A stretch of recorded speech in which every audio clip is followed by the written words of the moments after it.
All set.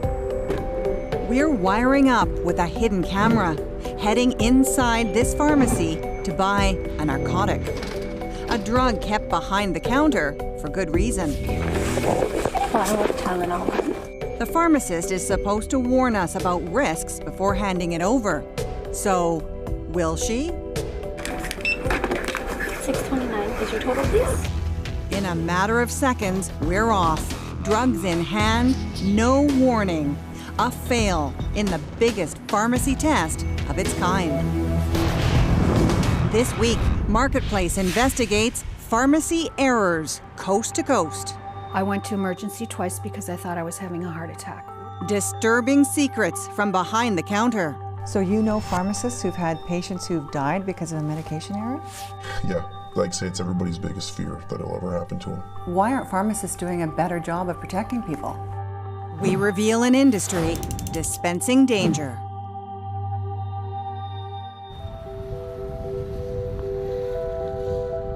We're in North Sydney, Nova Scotia, investigating a medication mistake that almost killed Vince Garnier's mother. Not long ago, he got an urgent call. His father. He started to cry on the phone. He said, "The ambulance is here. I've got to take your mother down to the hospital again. It's bad. I don't know what's going to happen." His mother, Sharon, had just started taking a drug called Avelox to treat pneumonia. But less than 24 hours later, alarming symptoms. Lightheadedness, dizziness, confusion, headaches, and to the point that she almost fainted in the house a couple of times. She's rushed to hospital. Over the next 2 weeks, 3 more trips, each time her heartbeat wildly erratic. Finally, a doctor solves the mystery. It was kind of a eureka moment. I found the problem. My father said, "What?" And he said, "She should never have been issued Avelox." Turns out that drug was interacting with heart medication Sharon had been taking for years. All her prescriptions were filled at this Walmart pharmacy. I look at the pharmacist as the last line of defense. It's their job to check the interactions. The pharmacist didn't do that. Whether or not the doctor should have done that, that's for someone else to say. My concern is that the pharmacy failed in my mother's case on 2 occasions. And this is where the system needs to be fixed.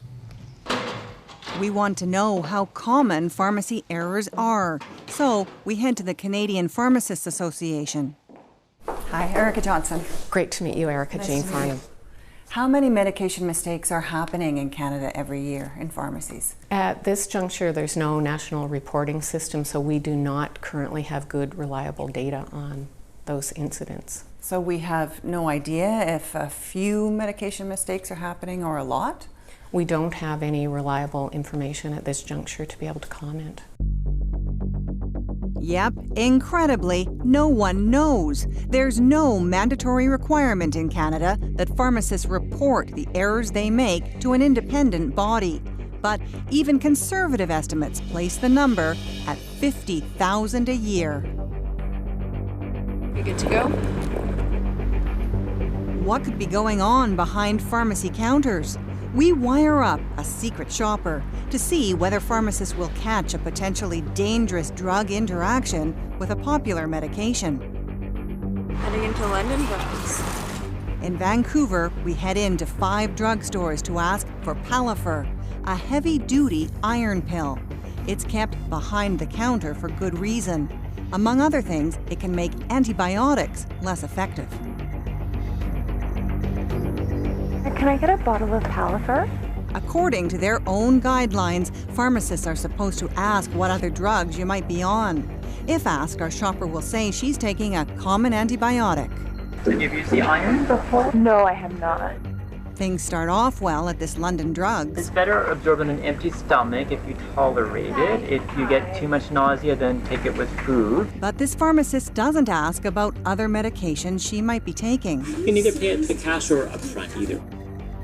At Rexall, Shoppers Drug Mart, and Safeway, pharmacy staff hand over behind-the-counter drugs. no one gives any advice at all.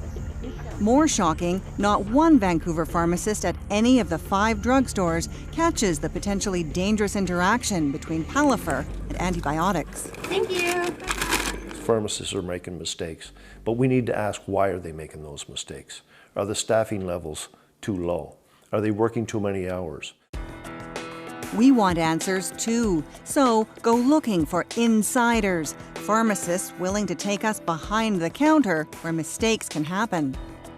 We talk to many, and 2 agree to come on camera if we conceal their identities.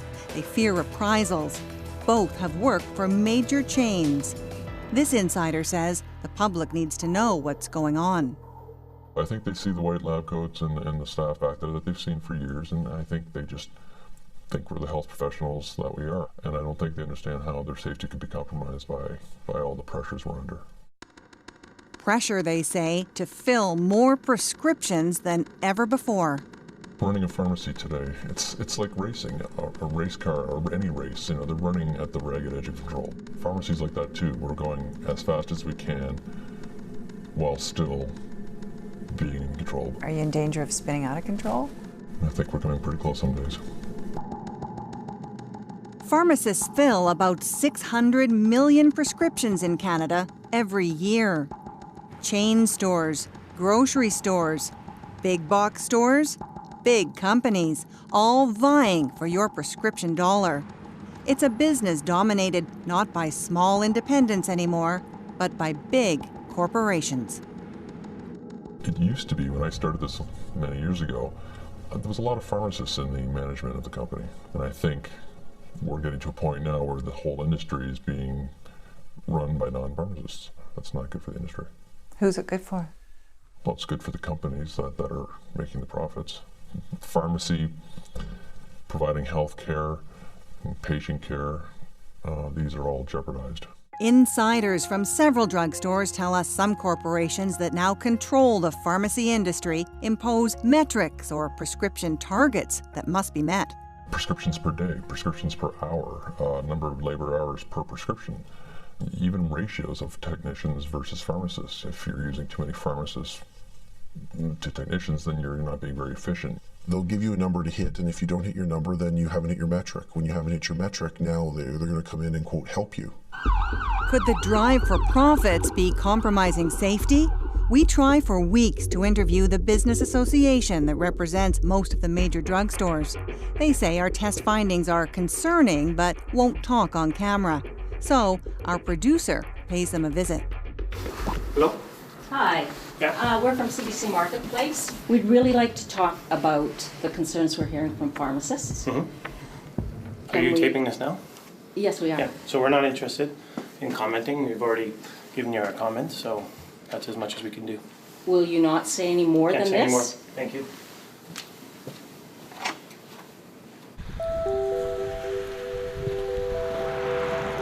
In North Sydney, Nova Scotia, Vince Garnier's father heads back to Walmart to find out why the pharmacist there didn't flag a potentially deadly drug interaction.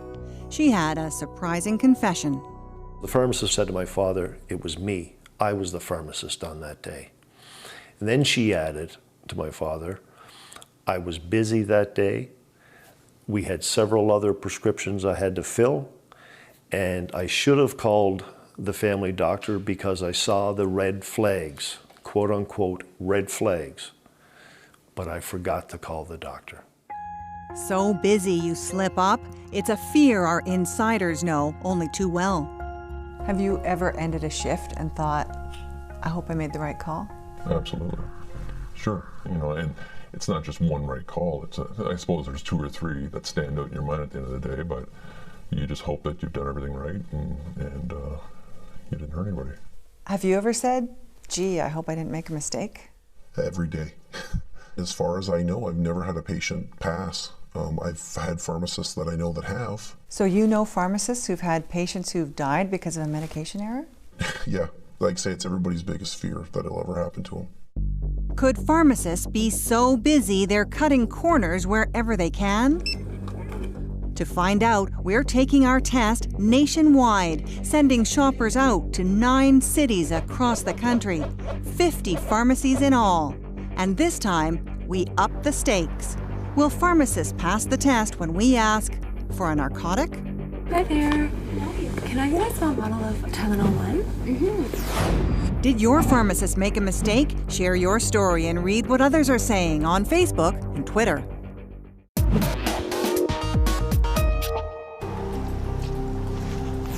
We're investigating pharmacy errors. In Baltimore, Ontario, Sandra Kazook considers herself something of an expert. By her count, she's been a victim of 4. The last one, by far the worst. Last February, Kazook's pharmacist cut a dose of her anti-anxiety medication in half by mistake. I went to emergency twice because I thought I was having a heart attack. What did it feel like? It just feels like thunder in your chest, and you can't control it. Over the next 6 weeks, Kazook is overwhelmed by feelings of anxiety and paranoia. She has severe hallucinations, can't walk straight. Her partner convinces her to get help. Gary was like, Sandra, you need to see a doctor. There's something wrong. And then my intuition told me, go to the pharmacist first. He asked me to sit down, and he took the pills into his back office, and he looked at them, and he took all my records. He pulled some records out of a drawer, and he looked at it, and he said, I'm very sorry, we've made a terrible mistake. Give me a kiss, hon. Kazook says a year later, her health still hasn't returned to normal. Neither has her faith in the system. How can a mistake get by 3-4 people like that? You think they've done it right, and they've done it wrong. So, how often do pharmacists get it wrong, ignore their own guidelines? Now, we send secret shoppers out to 9 cities across the country, 50 pharmacies in all. This time, we pick a behind-the-counter drug that contains a narcotic, Tylenol with codeine. In many countries, you need a prescription to buy it. Take it for even a few days, and it can be addictive. Hi. Hi. In Saskatchewan, you have to show your health card to buy a bottle. Have your health card? And they limit how much you can buy. But all pharmacists across the country are supposed to ask key questions, provide counseling before handing over behind-the-counter drugs. Jane Farnham of the Canadian Pharmacists Association. Well, pharmacists obviously need to understand as much as possible about the patient's condition. They need to understand what other medications they may be taking. Should they ask whether or not that person is on anything else that might counterindicate? Yes, it's important for the pharmacist as best as possible to have a comprehensive understanding of what patients are taking before making recommendations. Here we go. Our cross-country test underway. In Ottawa, this Loblaws pharmacy is off to a good start. For this medication, just take milligrams of codeine in it. Just try to avoid driving or drinking alcohol because it can cause drowsiness, and it can be a bit constipating as well, so just increase your fluid intake. And there's some good advice at other pharmacies too. Watch the drowsiness with it. You should probably not be driving your car. Let's start with 1 tablet to see how it is. If not, you can take 2 at once. Not more than a couple of days in a row. If you need more than that, you go to see a doctor. Now watch what happens in other drugstores. Less than 10 seconds and the transaction's done. You want a bag? No, that's all right. Right across the country, bottle after bottle of Tylenol with codeine sold. No warnings, no advice. All told, 27 out of 50 pharmacies fail the test. $9.19. 27 out of 50 gave no counseling whatsoever. More than half. And in the other situations, the pharmacist provided counseling. In more than half the cases, there was no counseling whatsoever for a behind-the-counter drug, in most cases, a narcotic. We continue to strive to provide tools, to provide education, to do everything within our power. But is that satisfactory? There are mechanisms in place if a patient or a consumer receives an unsatisfactory level of service. But our insiders say when time gets tight, patient counseling does get squeezed. I can save time on counseling, where before I might have spent 5 minutes talking to somebody about their new inhaler. Now maybe I can do it in 2 or 3 minutes by talking a little faster and perhaps not being quite as thorough.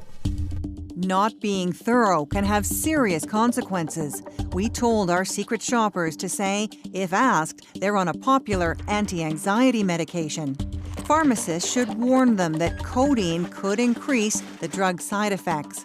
But not a single pharmacist warns our shoppers about the potential interaction. Of the 50 tests our shoppers did, not one pharmacist warned them about a potentially dangerous interaction. What do you think of that? We have set in regulation and in standards of practice the highest quality standards available Are those across the standards country. being met? On a scale of 1 to 10, what rating would you give pharmacists in terms of how well they did, 10 being good? Sorry, can I just pause for a moment on that one? Okay. Pharmacists continue to endeavor to provide high-quality patient care and patient outcomes. I'm not going to comment on specific isolated incidents. But these are 50 incidents. It's not like we went to one pharmacy in one city. We went to 50, and this was the result. I absolutely don't believe that to be the norm. It's not been my personal experience. So this was a fluke? I can't comment on specific isolated incidents. I believe that not to be the norm. Our insiders say the new norm, not enough time. Pharmacists are being asked to perform more and more services. They tell us they feel pressured to push things like flu shots. No. And offer other services that make money, like med checks. In Ontario, anyone on more than 3 medications is eligible, and pharmacies can bill the government as much as $60. It can be useful when the right patient gets one. But our insiders say a lack of time means that doesn't always happen. If you know you have a target you need to hit, well, you're going to find that pretty healthy, 55-year-old who's on 3 or 4 drugs and easy to communicate with, and you're going to do a med check with that person. What's wrong with that? Well, what's wrong with that is, the next customer who's 84 years old and on 11 drugs and doesn't understand what you're saying and will be a slow communicator really needs a med check. But you're working against the clock and you only have so much time. You've got to do one. Which one are you going to do? This pharmacist thinks there needs to be a better balance between profits and safety. There's not evil people in the corporation, but they are beholden to the shareholder. And when 50% of your business is driven through the pharmacy, you have to do something.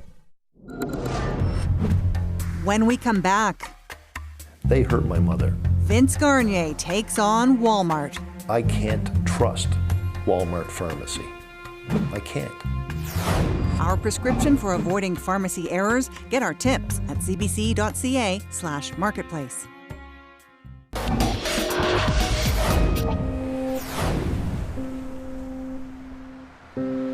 We're in North Sydney, Nova Scotia, investigating pharmacy errors. Vince Garnier's helping his mom fight back after a Walmart pharmacist dispensed a drug that caused a dangerous interaction with her other meds. His family wants Walmart to apologize, tell them what they've done to make sure it doesn't happen again. And they think Walmart should pay the ambulance costs. The pharmacy manager said, no, we're not paying that bill. Imagine, it's Walmart, $631. They hurt my mother, and they didn't want to pay the $631. What does Walmart do? Send a legal letter saying our pharmacist filled the prescription correctly as prescribed, and that the pharmacist counseled on the critical risks. That is just blatantly untrue. And to me, it's another example of a corporation hiding. They're hiding from their responsibility. They're hiding from their accountability. And that tells me even more that I can't trust Walmart pharmacy. I can't. Garnier complained to the Nova Scotia College of Pharmacists. Deputy Registrar Bev Zwicker says they're investigating. It's very upsetting. And as a regulator, of course, when we hear about something like that, we immediately send our inspector up to take a look to see what is the practice at that pharmacy. Ironically, this province, Nova Scotia, is the only place in Canada that has a mandatory error tracking program. Pharmacy staff here are supposed to report. It's anonymous to encourage compliance. In 3 years, they've recorded 75,000 errors or near misses. Pharmacists can look at the error and say, what do we need to do to make sure that doesn't happen again? After learning about our investigation, some drugstores and the group that represents most of them say they're concerned and take reports of errors seriously. Walmart and Shoppers are asking pharmacists to review standards of practice. That may be, but how about a mandatory national tracking system? We asked Jane Farnham of the Canadian Pharmacists Association. We have, to my knowledge and to my belief, one of the safest medication systems in the world. But it's your belief. We don't know because we have no way of knowing. Our regulatory bodies across the country, their sole mandate is the protection of the public. This pharmacist says the public needs better protection. Fellow pharmacists need to push back. I think overall pharmacists need to stand up and say, metrics be damned. I'm not going to do it. Vince Garnier also hopes pharmacists fight the pressures to deliver more profits. This is not about productivity. This is about people's lives. But I would ask the individual pharmacist to do one thing, and that is treat every customer as if it was their mother or their father, and take the time that they need to take to make sure that the prescription is right. Before we go, some ways you can protect yourself. Keep a list of your prescriptions and make sure your pharmacist keeps track too. Check the dose, drug, and name on the bottle to make sure they're correct. But double check to see if the pills inside match. And whatever you do, don't be afraid to ask questions, especially about possible interactions. We've got plenty more tips on our website. Next week on Marketplace, we'll show you ways you can help protect your money. See you then.